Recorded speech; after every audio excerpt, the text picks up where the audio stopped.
So hello again, it's another Friday as the time flies. So we're going to do a little bit of practice, but before we do practice and look at some questions, I have a question for you to either look at, consider, think about, but not while you're practicing. But it's one that's worth reflecting on, not just one day, one time because I ask it, but on a regular basis. So what is it, in terms of this yoga, meditation, mindfulness, inner world, that's important? Or what is it that makes it work? What are the essential elements? And of course you can break that down into what you're doing or how you're doing, the features of it, etc. So, what is it? And what is your relationship with that?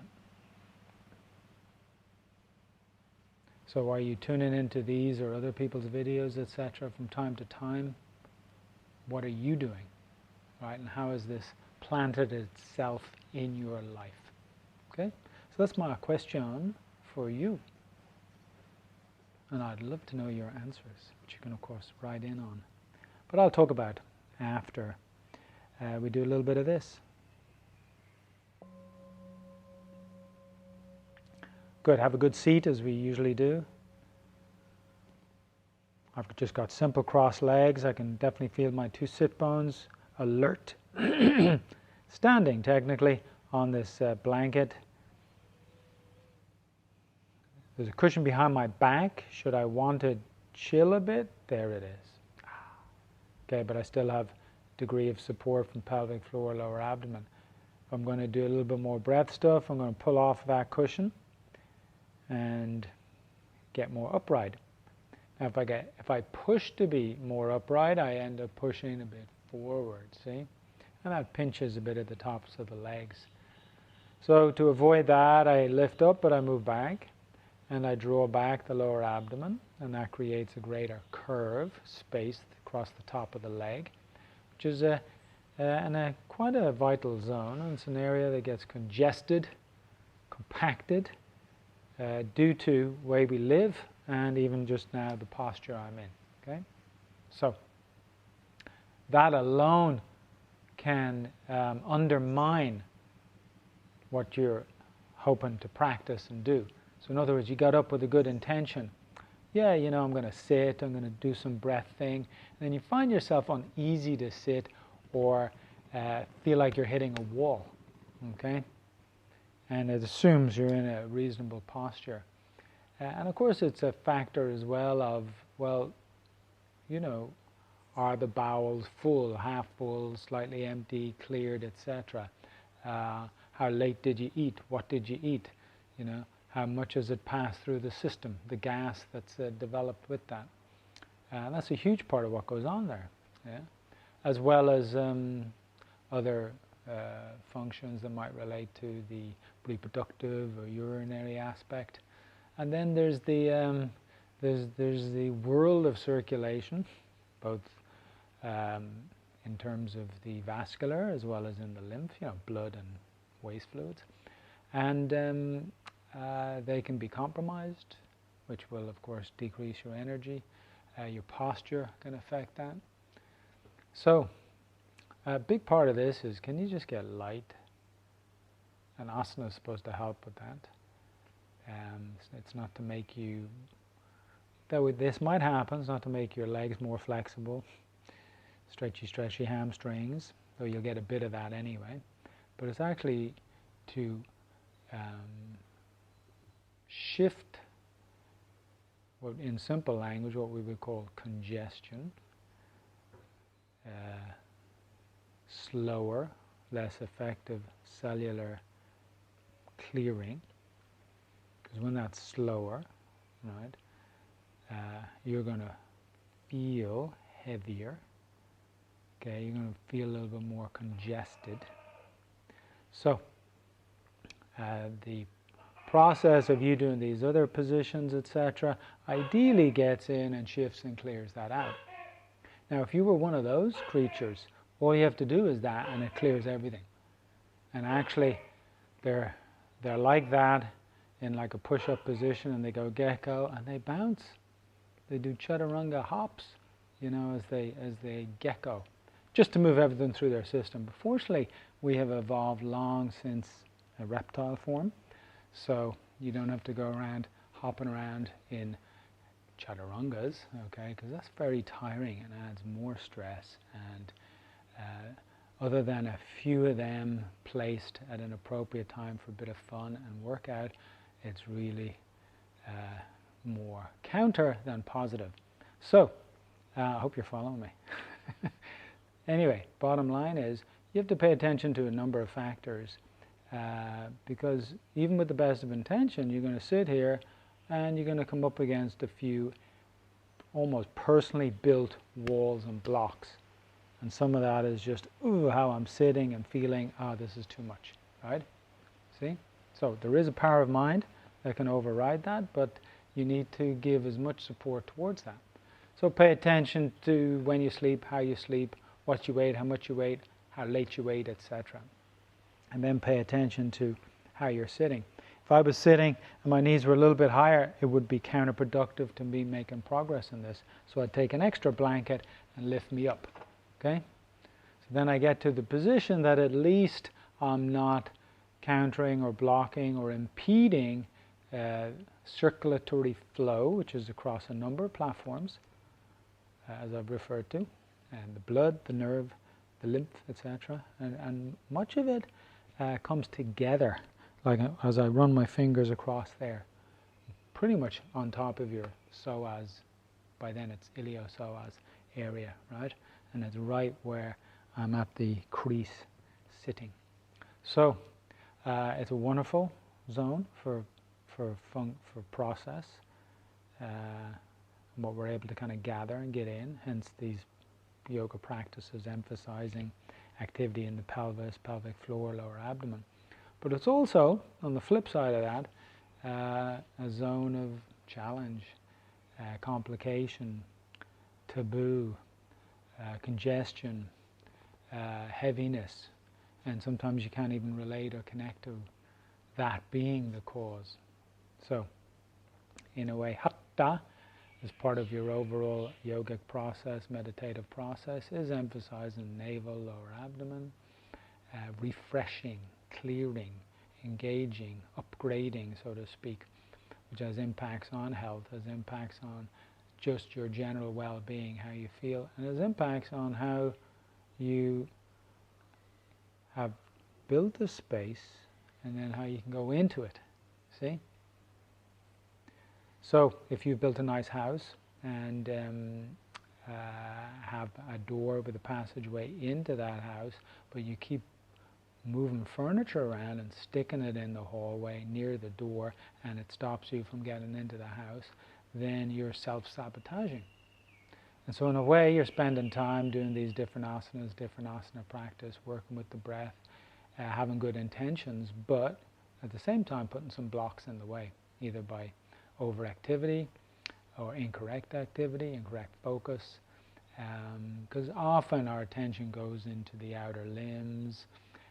We might even breathe in a slightly harsher way. So getting the right balance is crucial, and that's ideally what I've been trying to share across some of these in teaching lessons, let's call them, over the last few months. And of course, when we're in class together, that's the direct focus. And some people get it. And the main reason why you'll get it is that you tune in to aim to understand it or figure it out. So I emphasize this because it's not just good enough for me to sit here and say, right, now sit and do this, when you might be sitting and doing this against your own furniture block in your own hallway, to take the analogy from before. So separate to this, if maybe you're in Europe now, it's morning time, before this, or even in the talking bit just after, do things like the Nauli, pre-Nauli, see if you can build up, get into the habit of going to the bathroom in the morning, First thing, if it's at least urinating, ideally you can go for bowel movement within about half an hour, And here's a little trick, okay? Because people say, oh, I need to drink coffee to go to the toilet, or it just doesn't happen, or it's coming later. And all those might trigger a movement, but they don't train in terms of a function, the system, to work in a dependable, regular way. See? What I mean by that is the autonomics get programmed in such a way that you will have a peristaltic move, you will have a release movement in the morning, and you have a very different feeling. So, I know a lot of people struggle with that, so what I would say is you could be on the potty, on the toilet in the morning, and almost like you're in a meditation posture.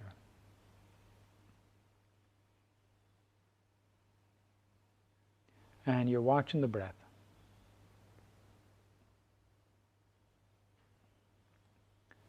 And the breath is light. And then you exhale. On your next light exhale, you just hold, tilt. So technically, slightly out, but I'm holding it. Now you count how long you can hold it for, and as an exercise to assess our capacity, we do that in the beginning of class here, definitely in the last year or two, so if you haven't been here since, then you wouldn't know that. But I'm giving it to you now as the potty meditation, basically a trigger to help you educate bowel movement in the morning. So, it's quite meditative, and you're holding the breath out. Maybe you get to 15 seconds, which is quite short actually. Get to 20, might get up to 40, but you get to a point where the system inside overrides the normal safe response, and it gets into uh-oh. And back to the reptile, it's actually, you could say, our oldest nerve, reptilian in a way, response, okay?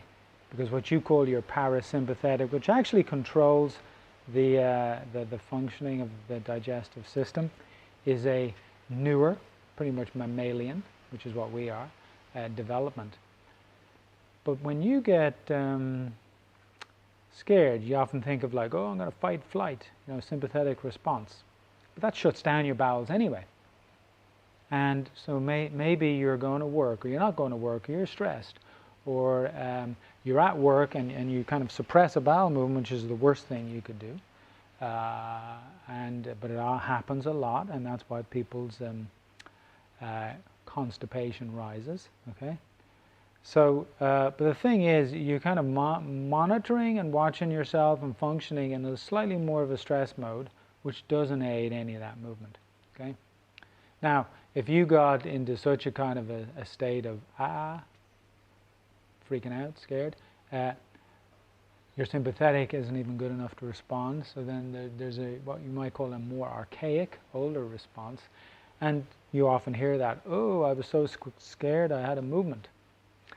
So, in a way, what you're doing is a little trigger to that, okay? It's called a survival aspect, where the body is going to release, okay? Now, when you're sitting there in the pot, you're in a calm place, you're holding the breath, see, you're not freaking out, stressing, but you're at a point whereby you're holding the breath and you're getting to, whoa, this is a challenge for me, and you can feel the response inside, and then of course you let go and you take an inhale. But the response inside will trigger movement in the bowels. And of course the only place and time you want to do it is while you're sitting there on the toilet.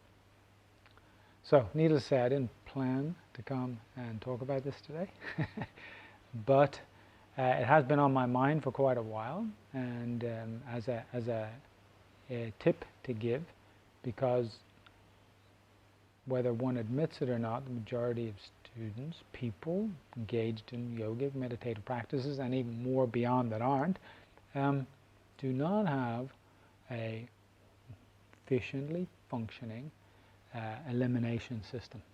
And that causes a variety of responses, and it throws off the breath. Because of course that elimination is tied in with how the breath functions. And if you want, it all ties back into this world of below the navel, lower abdomen, etc. So through my practices, coaxing that, you could say, training it. See? That's not forced, right? My lower abdomen, see, going back a bit on the exhale, part of the training, right? What I just recommended as a help you move in the morning is actually purely specific to target that so that you can move in the morning, and it's from a meditative place, but the holding of the breath gets you to a point of inner survival response, okay, and it can aid the movement. And then what it takes is a few months, maybe a month, maybe a little bit longer, maybe a few more months, and you have built the now trained almost habit of your system when you get up and you go. And I can personally say that I'll travel all around the world, though not right now, and slot into a new time zone, bang, right on time, meaning my clock rhythms adjust immediately, which means jet lag is pretty low to non-existent. Cellular process jumps on board, gets on the time zone, and as a result, the sleep clocks in and elimination clocks in. And without that, you're off, right? All your coordinates are out of balance, they're off, okay? And this is one of the great values and benefits of a continued regular practice. And sometimes we need a few little extra boosts, tips, etc., which is what I basically just offered in your morning on the potty meditation external breath hold, okay? If you want to call it under a nicer term.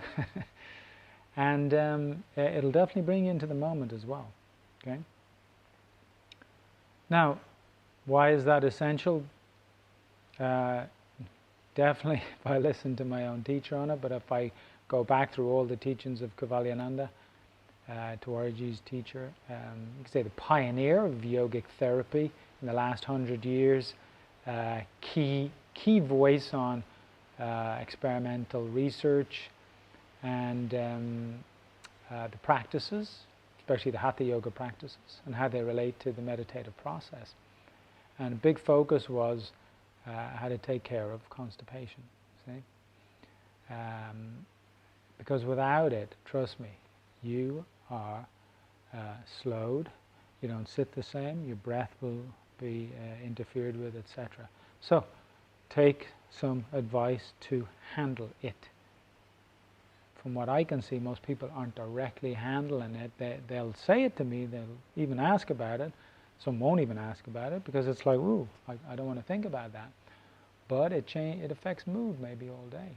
Or I have to wait till after coffee or eat later, or it's a few hours later, etc. See?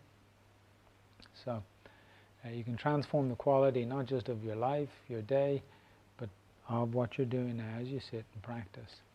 And especially if you're working with the breath, it's essential. So when it comes down to pranayama as kumbhaka, pranayama as initially it's a controlled hold of the breath, right?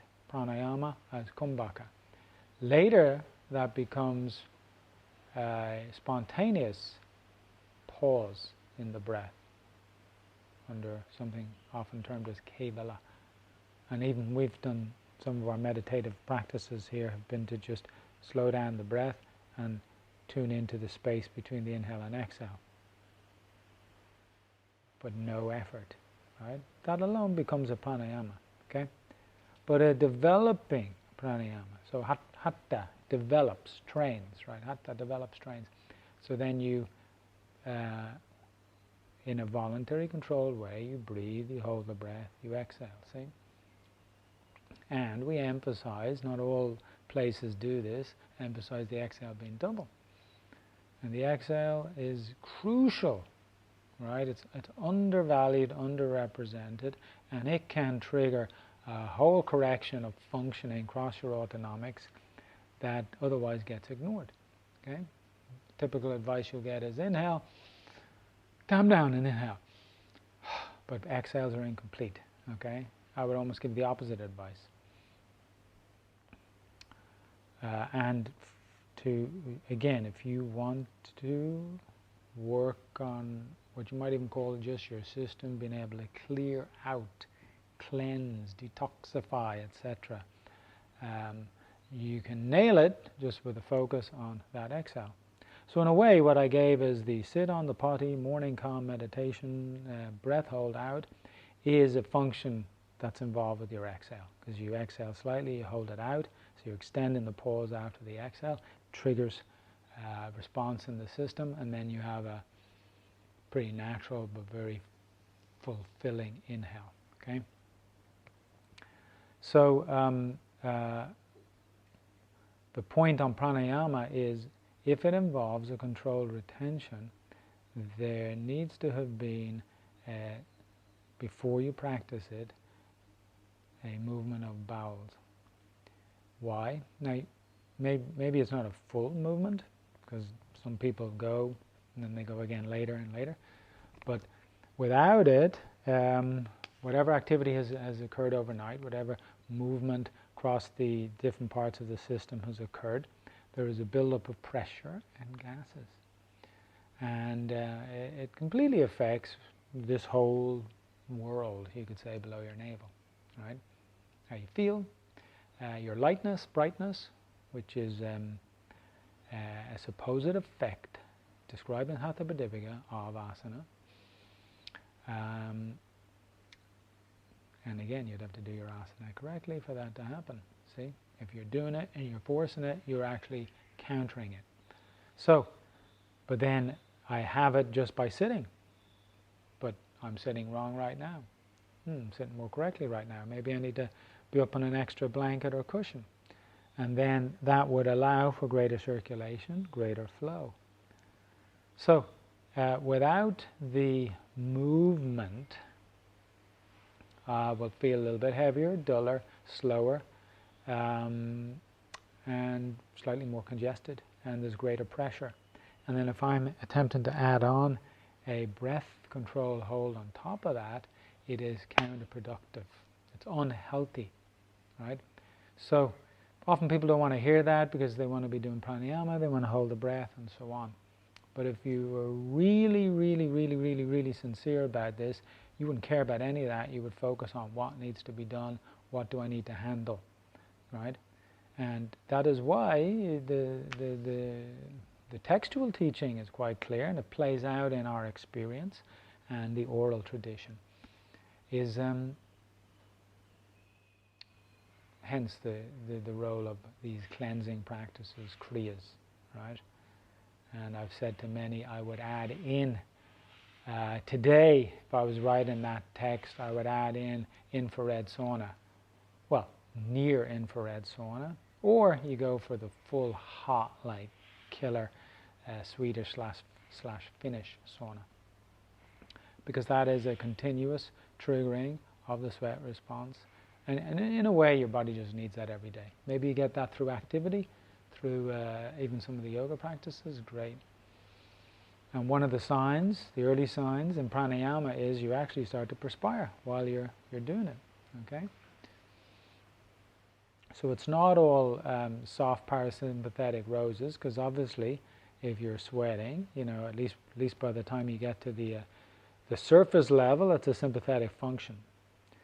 But in yoga practice, like in near infrared, it comes from a triggering deep inside on the organs, building of heat there, and as that heat rises, then there's this more surface sympathetic response, and hence the sweat. When it's super hot sauna, it's mainly the heat response, which is also positive, right?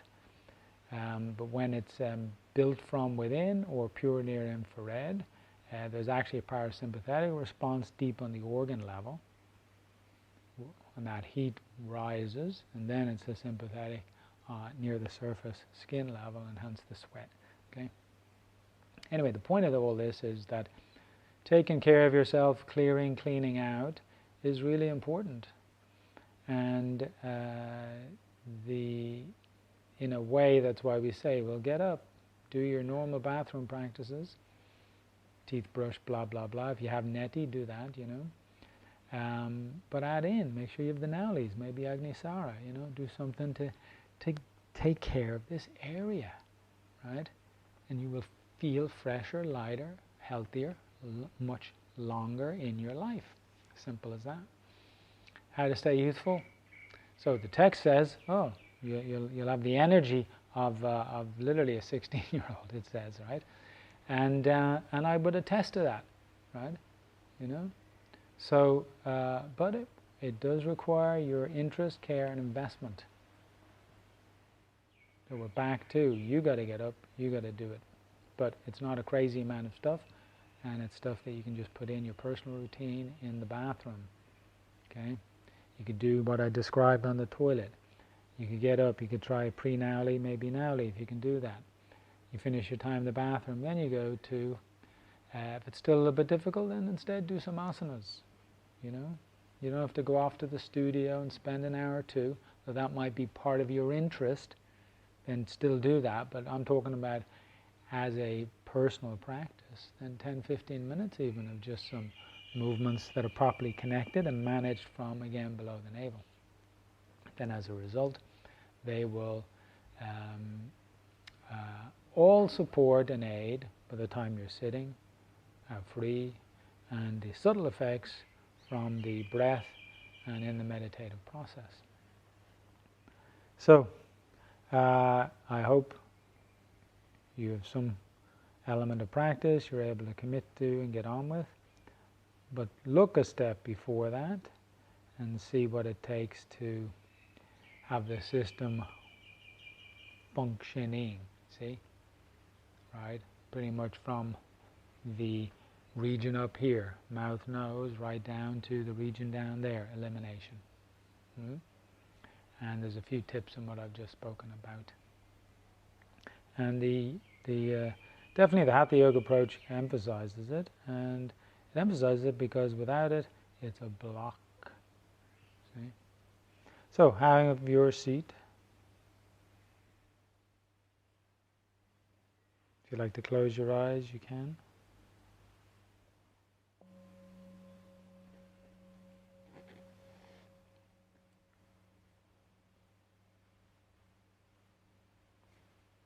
Now put your hands on your knees. Take a big inhale. And you're going to make sure the exhale is driven from the lower abdomen. You're going to do a lion. Exhale and you go. Good. Now if you were watching that not doing it, shame on you. I'm going to pause for a moment and now do it yourself. Okay? You're not here to sit, watch, do other things, multitask, wasting my time and your time. You are here to engage, practice, and I hope benefit and learn. Right? So did you do it? Really? Come on. Yeah, all those people over there, all 50 of them watching me, didn't. Okay?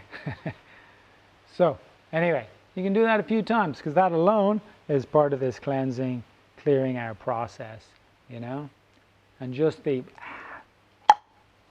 And actually, here's what's even recommended in one of the older teachings from the late 1920s with Kaivalyananda, and it's as simple as this.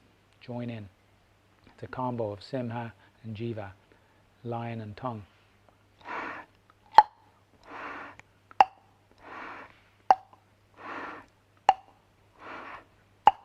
Next time somebody at work, when you're actually back in a physical workspace, is bothering you, just do that, okay? Or you can do it stuck in traffic, or you can do it keeping you safe on the subway, whatever it is, okay? We can do it. To be quite honest, I'll do it often when I sit, because I want to tone up, free up, open up all that area, okay? Fuller benefits of it require an extra session. Anyway, so you've done that. Now, relax your navel, Relax your lower abdomen. A little sip of breath. We're going to pump 30 times.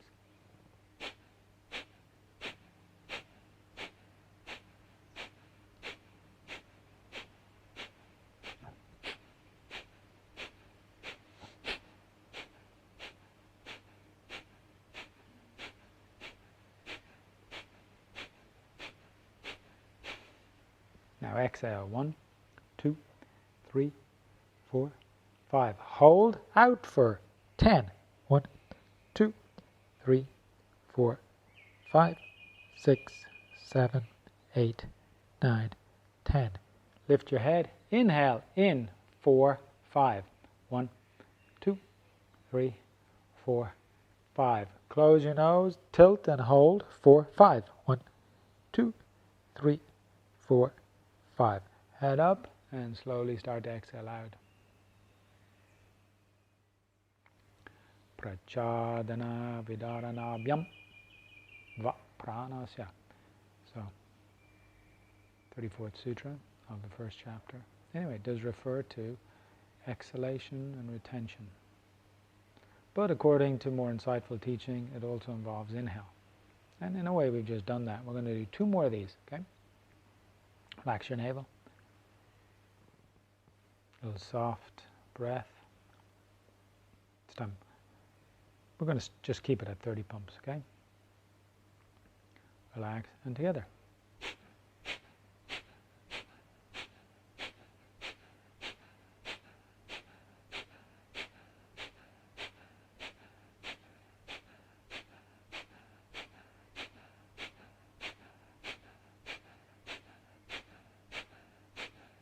Thirty into a longer exhale. 2, 3, 4, 5, 6, 7, 8, 9, 10. Hold it out for 10. 2, 3, 4, 5, 6, 7, 8, 9, 10. Lift your head. Let's inhale for 5. 1, 2, 3, 4, 5. Hold it. Tilt. 1, 2, 3, 4, 5. Head back up. Now just soft exhale out. Can you tap in your lower abdomen, make it a little bit longer?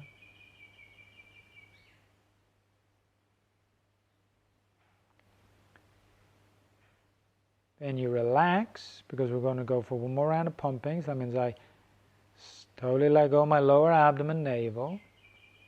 There's a natural soft breath flowing back in. On your mouth.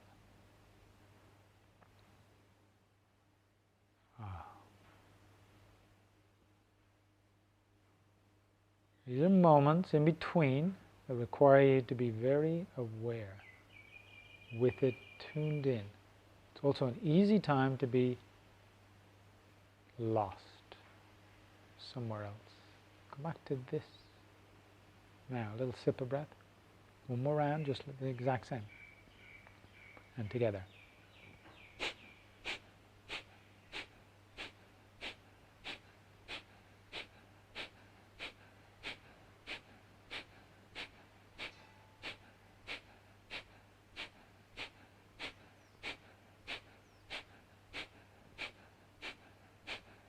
Now into the exhale. 1, 2, 3. Lower abdomen's going back. 5, 6, 7, 8, 9, 10. Pause it all. Close the nose. Tilt.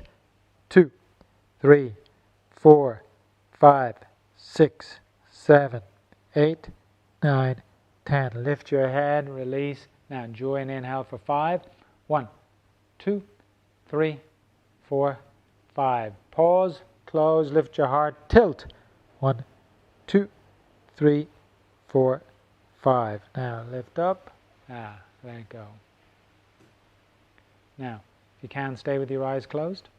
Make sure you're in a comfortable position. Put your attention inside. Let your breath just pretty much go to passive, non-involved, non-engaged, non-active, passive. But it goes on. So as I've said many times, you watch your body stay alive.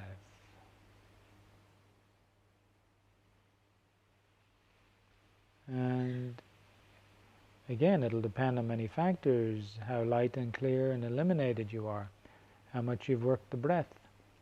If you're more tired or less tired, then your breath will drop down to minimal. Now, as you let it drop down to minimal, do your best to not engage in the process of breathing. Do your best to not actively do an inhale or an exhale. Which means any of you that are stuck on making the sound in the breath, which is okay to do at certain times, certain pranayama is required, and it's okay to do an asana, provided you do it correctly. But it's not, in fact, it's counterproductive right now. It's the opposite of what you should be doing. Right now, there is practically no breath. There is no control in your throat. There is no voluntary force to pull the breath in or out. Which is why you can sit here and go, and start to identify and enjoy the space between the flow in and flow out of a passive breath. As you sit, is there tension in your mouth, jaw, face? Let it go. Is there tension in your shoulders to heart? Come on. Now, here's the interesting part. You don't have to be sitting up, oh goody goody, doing this stuff.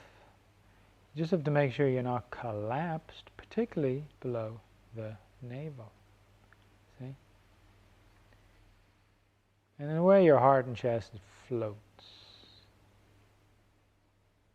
And because there's passive, involuntary, life-sustaining breath, you will see its reflection, literally, in the movement at the navel.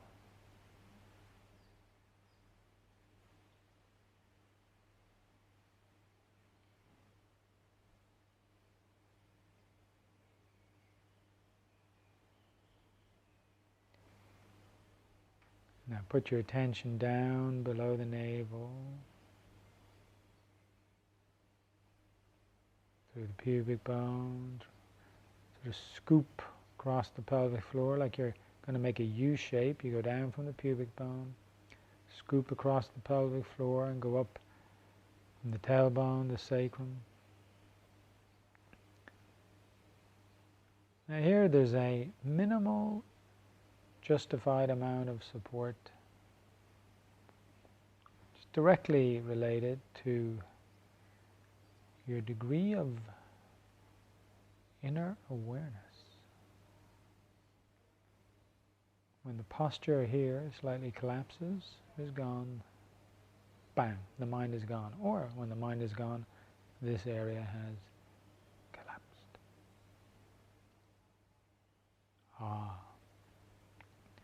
So now, in between the breaths, you're in a peaceful place and you're tuned in to the zone of support below your navel.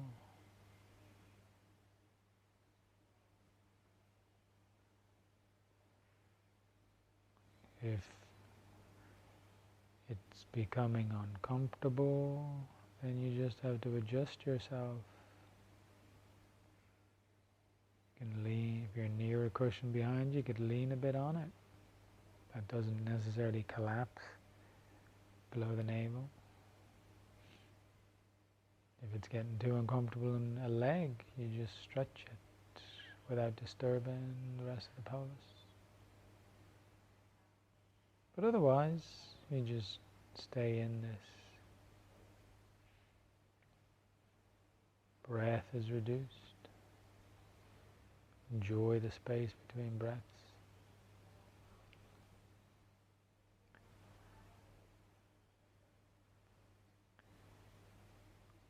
So much of the practice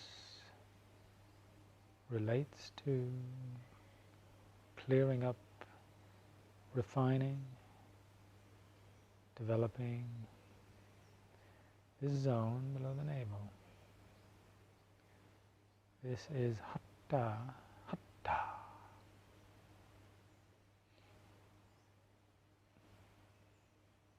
The translations we're left with don't do it enough justice to identify the nature of Hatha. Now, when this is in place, almost like a butterfly moving up in the air, you can very softly move up past the navel, through your heart. Take a moment in the heart. Any remaining breathing activity is tied in with the rhythm of the heart, influencing it. And massaging the heart. Feel good in your heart. Whether now or at another time you'd get into thanks and forgive and help. But if it is the beginning of the day for you, regardless, whatever time of day, you want to continue this day having connected inside your heart, even just for a moment, felt it, know it. You bring that into your other interactions. Then you want to center yourself even further, see? Centered yoga here on the path. So up you go through the spacious cavern of the mouth, past the soft palate, get into the base of the brain and get in there. Now center yourself here. And if I relate everything I've spoken about, you can genuinely be more attuned in here as the zone of Hatha up to the navel is more refined. And you don't know that unless you actually work on it and experience it. Otherwise it's an idea people ignore and they think they're doing okay up here. But all you are is sitting here. It's like every day you go to the boss's office and sit outside. He doesn't want to see it because he knows you didn't go back down there and do the work. And after a while you get bored, you leave the boss's office and go back to wherever. Running around the office, around the workspace, talking to people. So, you might engage in poses, you might engage in breath. You do things to support that, to clear it out. They have their own value in terms of health, well-being. They have value in terms of the cumulative process. You can experience that cumulative process through your heart, and then up here, deep in the brain. Let's spend another minute here, peacefully between breaths. Okay?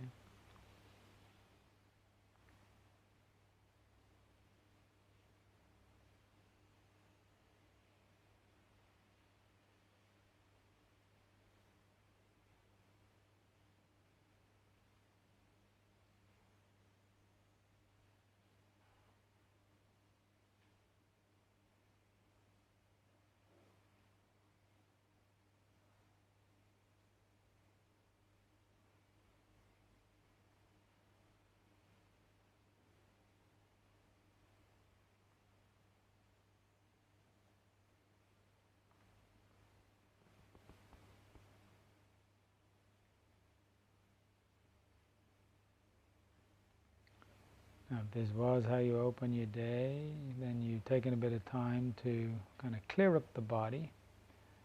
then you worked with it, especially below the navel and with the breath.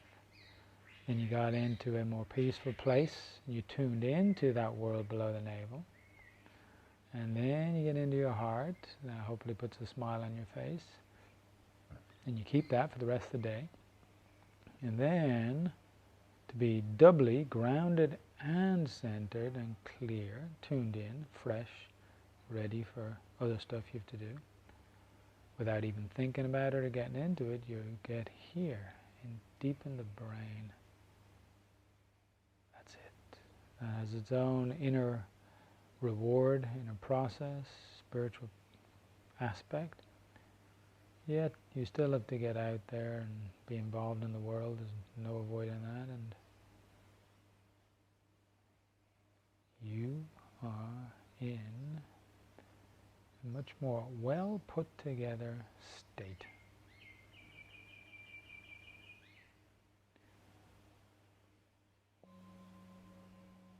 Now you just bring your palms together and you rub your hands. Nice way to exit from this. And the hands go over the eyes. You tune into that space behind the palms. In a way you're looking at nothing, which is a great thing, nothing, because it's not this. Who am I? Well, not this. Om means nothing. To all of this, it seems to cause mixture of difficulties and problems. So, I'm not this. Om is not this. Good. Now, rub your palms. Here's your morning facial over your lovely facial skin. Across your hair, neck, throat, along your arms, body, and off. And even if you want to shake a bit, one day I'll have to do this with you in a standing position. Did you do that? Okay. Good. So, hopefully you're still there and you were participating. That's why we do practice sessions. Okay?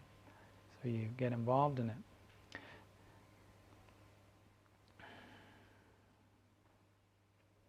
So, before I answer the question I posed, there's one other quick question I will attempt to respond to. Since my practice of yoga journey started, I can feel the planetary energy and transition of them in my body and emotional body. Sometimes they are heavy. What can I do to reduce what I'm presuming is said here, this solar system energy? Okay. Of course, the real answer to that is, I don't know. Who could even tell you? But if we attempt to deconstruct the question a little bit, the first thing to watch out for is imagination is a powerful thing. And I've watched people go from what you might call regular living, getting interested in yoga things, new agey things, astrology, and those are all things I'm interested in personally. But start attributing too much of a reason, an effect to planets, stars, and so on. Now, admittedly, of course, they have some effect, but there's definitely practically no modern day experimentation science on that. There are some people that tried their own little experiment, but it doesn't meet what we'd call a more rigorous standard.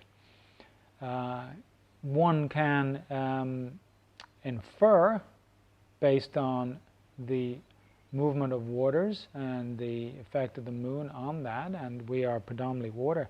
But what you need to know, because that is a line, what you need to know is the water in our cells doesn't look the same as me pouring the water out of my bottle, right? All you have to do is like puncture your skin and you see water pumping out. And that was the whole study of the fourth stage of water, and it's really more tightly constructed. So in that sense, the question is if it's got a slightly different structural form than the water that's out there, that the moon is shifting in terms of a tide force, can we assume that it's the exact same effect on us? So everything has an effect on us, you know, and those that are closer to you. So here's what's pretty sure is the people around you, what you're doing throughout your day, how you're spending your night, how you sleep, all these things are affecting you, see? And I used to hear people say, oh, I feel the moon coming, you know. The moon is always there. Now, admittedly, it might have a bigger impact on its full moon glow, etc. But again, there are countless of mixed reports. And I myself was caught up in that years ago. I had to, it's almost like things that get ingrained in you when you like grow up in a religion, and then you need to kind of review them to process them and see what makes sense. So the physical yoga tradition saying moon days, moon days. So the thing is, of course, there's something about that because these are cycles, okay? But people start attributing too much of what's going on in their body to that, which if it was really true, then you're quite vulnerable and are not actually practicing in a way that's grounding and aiding this process. So, you know, most traditions of practice, they of course respect, because the Indian calendar followed the moon cycle, see? Whereas we've got this sort of solar cycle. And one can argue, you know, and there's plenty of science on this, activity on the sun, the surface of the sun, combustion there. There's a great video one of the labs just put out a few weeks ago that shows literally sped up the last 10 years of movement over the last 10 years, time captured, put together, of activity on the sun, you know, which we know has a huge impact on planetary aspects, weather, etc. Right? And of course, it's what's working with that full moon. Now, personally, of course, I pay attention to astrological aspects, etc., etc. But based on your question, I'm aware that even you could say this slowdown globally and this shift is because so many planets are in retrograde and so on and so on. Yes, for sure.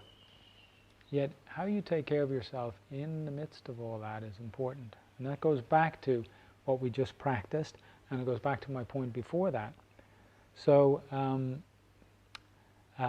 you might get into a degree of yoga practice, but it might not be well grounded, right? You might not be connecting with it properly.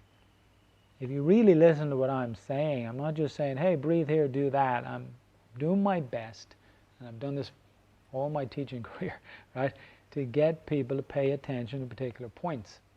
And one older, but at least reasonably wise student said to me last year, I just realized, Paul, you actually mean what you say when you're teaching us.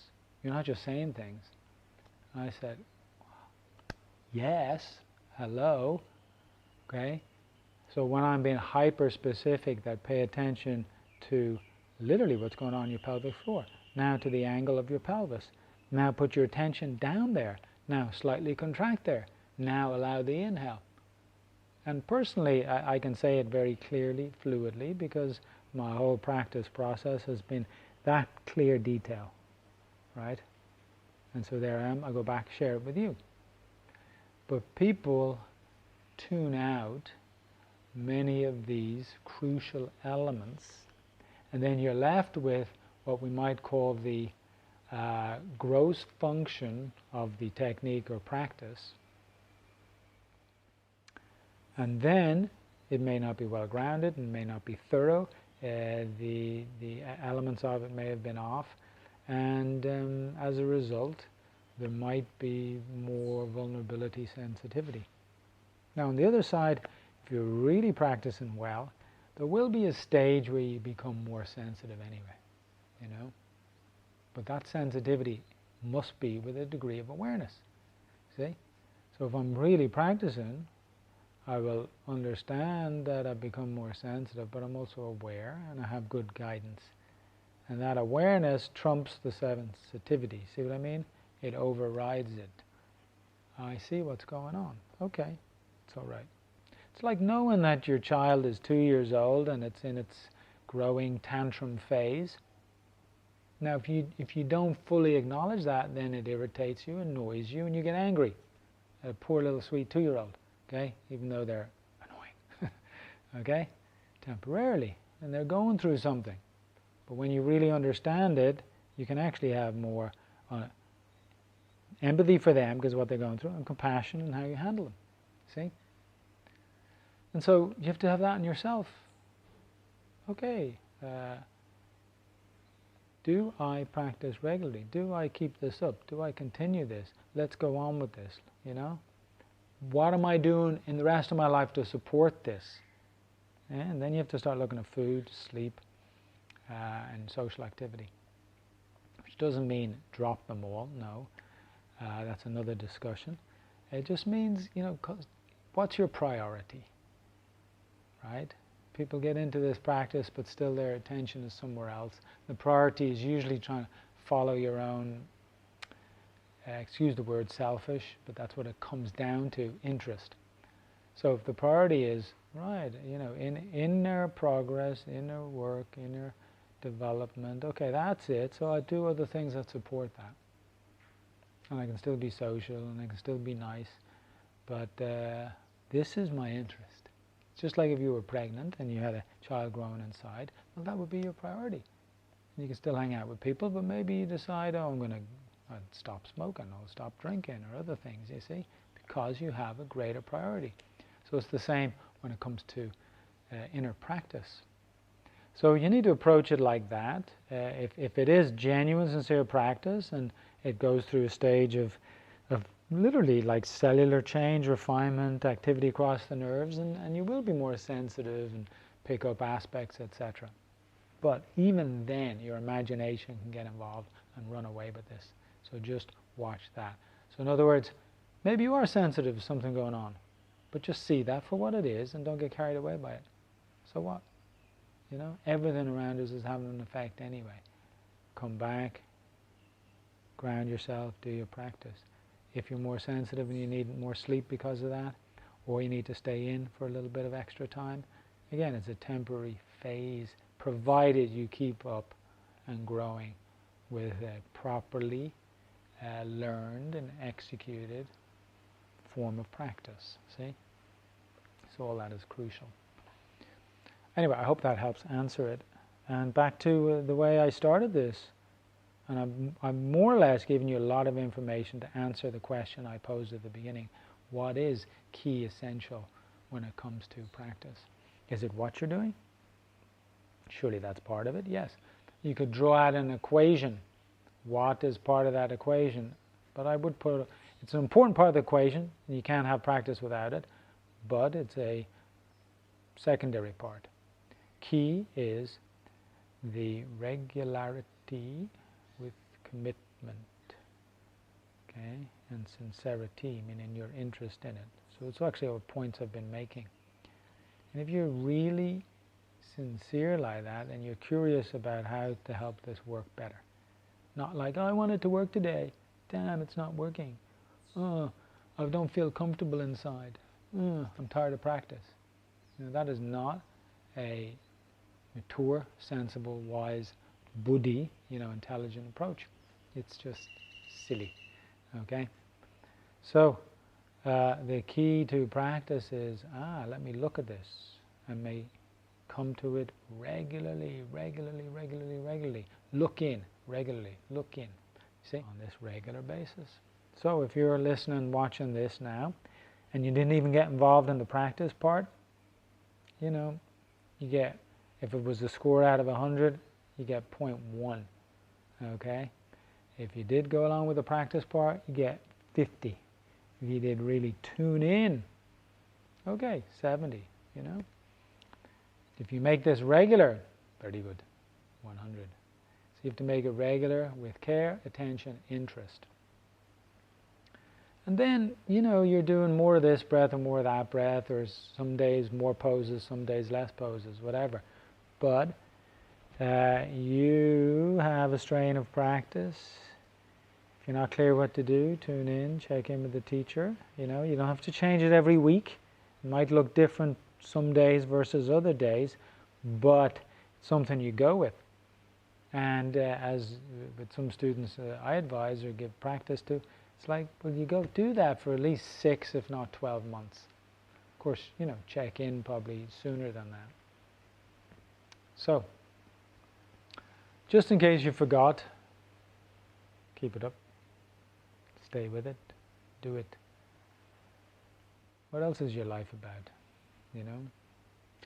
Well, family, accomplishing things, helping others, all of that. Good, that's part of it. And guess what?